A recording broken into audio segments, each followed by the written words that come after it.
Ferrari 812, not ironically called Superfast, like, say, Suzuki calls its pedestrian supermini the Swift. In the case of the 812, it thoroughly deserves its name, as it literally is just plain superfast.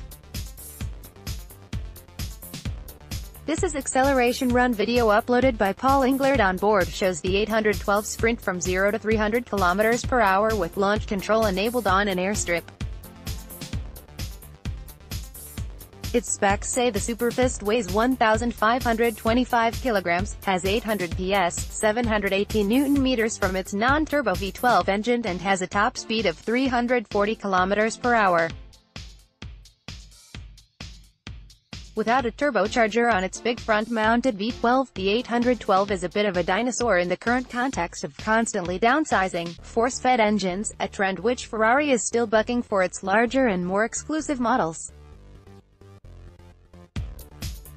It's already adopted turbocharging on more accessible models, but the performance pinnacle of the range is still gloriously naturally aspirated, revving all the way up to 9,000 revolutions per minute, leaving an intoxicating 12-cylinder roar in its wake. Check out more acceleration runs.